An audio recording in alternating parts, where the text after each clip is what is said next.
Hi guys, eto na. First time ko mag-video na naka-portrait. Break time ko. Tinanggal ko muna yung badge ko. 30 minutes lang. Bali ngayon, ilang minutes na lang. 20 minutes na lang. Gusto ko mag-react ng liwanag si Dilim ni Pablo kasi may nakikita akong mga clips niya sa TikTok na kumakanta siya tapos basta, ito na, liwanag si Dilim. Liwanag sa Dilim. Wait lang, sana marinig nyo, no? Kasi yeah, wait. Ano to? Official soundtrack. Kinakabahan ako, ba't ganun? Isigaw mo sa hangin, tumindigan magsilbing liwanag. Parang Uy, Philippines! Nakaka-proud man.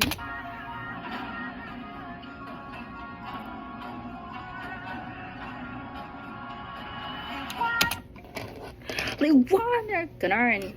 Liwanag!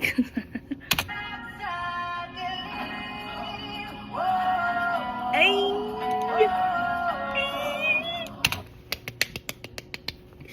Ang ganda. Sino ding nag-areglo nito? Ang ganda ng parang nilabas yung ano tawag din sa mga Philippine instruments. Nilabas talaga nila yon.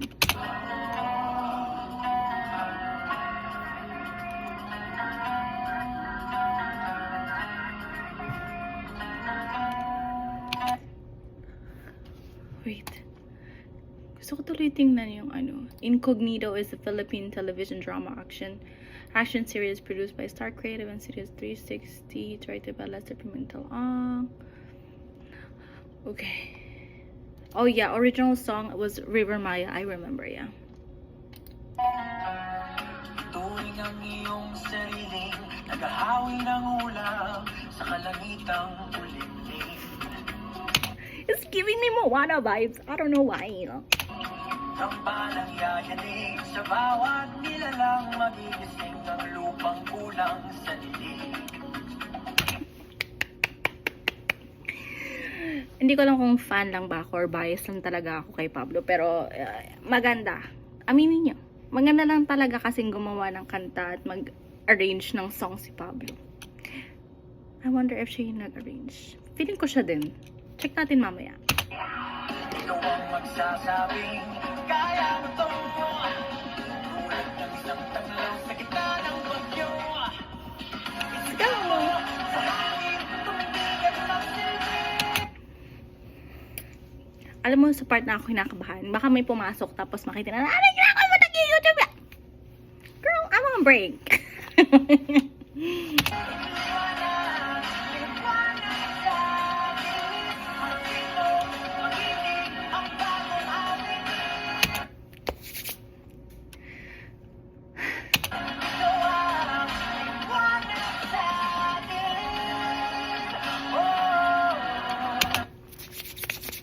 Nakita yung pero nangilapat ako, guys. Liwanag sa... Yun yung lagi ko nakikita sa TikTok, yung part na yun. Liwanag sa... Maganda pagkasabi niya doon. Maganda pagkakanta niya doon. Aminin niyo. At sa paghawan mo sa agos ng ating kasaysaya. Wait lang. Gusto ko na tuloy i-search. Search natin. Incognito. Ano talaga ko? Pablo Revive? Liwanag sa Dilim. Mag-search tayo ng facts. Wala pa akong masyadong makita. Wala pa kasing official ng song eh. Or iba lang yung nakikita ko. Walang official track na lumalabas pa from Incognito. Uuwi ka ng bagong daan.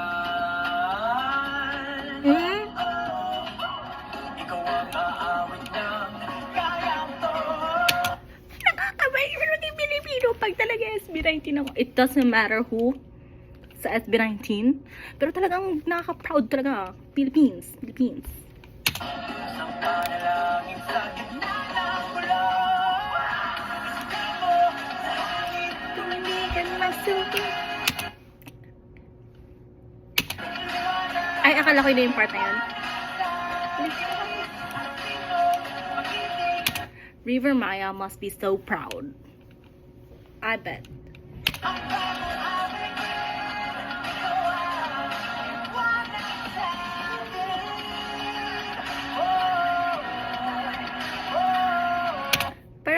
nagsisurf lang sa clouds, no? Parang, yeah, nagsisurf lang sa clouds. Wow! Ganun yung vibe.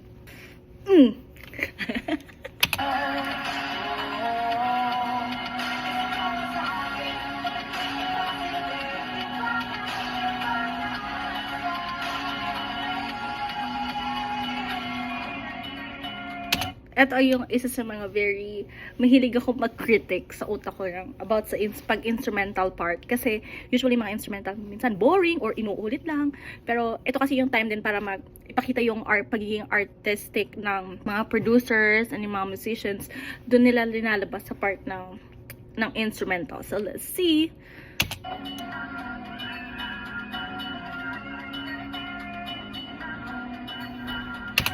Bit ko talaga yung pag pinapasok yung mga instrument ng mga mga Philippine instruments. Sigaw mo sa hangin, tumindig at magsilbi.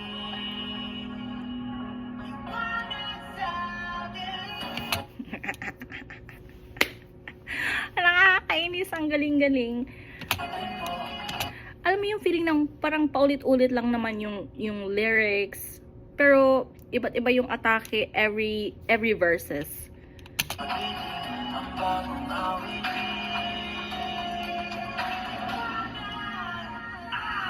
Sigaw mo sa hangin, tumindig at magsilbi.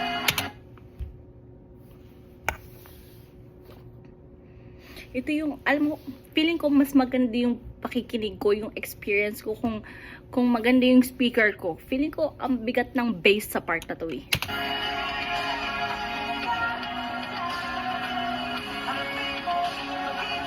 Ang bagong awit.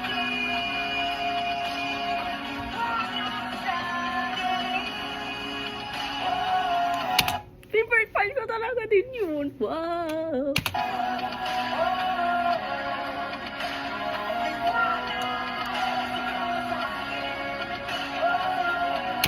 Yun yung sinasabi ko. Like, paulit-ulit lang yung lyrics, pero iba yung atake. Iba yung, parang, who hurt you, bro?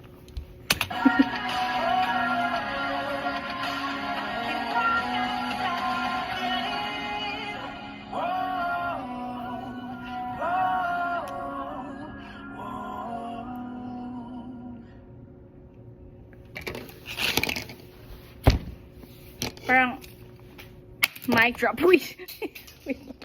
You got a flat roof like this one right here. Anyways, sana nagustuhan nyo. Naging fruitful po yung break time ko kasi as in, first time kong pakinggan, don't hate me, pero first time kong pakinggan yung Liwanag sa Dilim and full version as far as I remember. Maybe napakinggan ko siya nung mas bata ako, nang hindi ko alam. Pero ngayon ko mas like, nang may isip na ako and napakinggan ko siya ng whole. Kailangan ko lang mag-sink in. I have to sink in lang. Okay, na-sink in ko na. Anyways, ang galing. Sa aminin nyo, basta, or maybe bias lang. Hindi talaga ako, hindi porket bias ako magaling. Magaling talaga. Kaya nga yung mga musicians talaga, super bow talaga kay Pablo. It doesn't matter kung as a composer, as a leader, as an artist, very humble niya. I remember, nag-post siya, nito lang, either nag-post siya or nag-message siya, nung nagka-award siya ng sa Wish, as artist of the year. Sabi niya, na-recognize man siya or no, tuloy pa rin daw yung paggawa ng songs niya. It's just, he's so humble. So humble. Tapos may nakita pa akong video just now, nag-concert si TJ Monterde. Tapos nanood siya kasama si Justin and si Stel. Tapos talaga super shy siya sa kama. So cute. Anyways, dire-diretso lang ako kanina, no. I forgot even to say, hi guys, welcome back to my channel. But, welcome to my family, welcome to my diary of Debs. Ito lang naman yung ginagawa ko dito, ang maging fangirl. Mostly ng SB19, but I'm really a multi-fan of a lot of P-pop groups. I'm a fan of Beanie, I'm a fan of Kaya, I'm a fan of Alamat. I've listened a lot of songs from BGYO, and meron pa akong G22 as well. Many pa. multi-stan ako ng P-pop. Pero talagang like yung main, ang first ever na P-pop group na ni-stan ko ever is SB19. So, very affected ako kung ano man nangyayari sa kanila. I'm one of those fans. Thank you for watching. I'll see you guys around. Bye!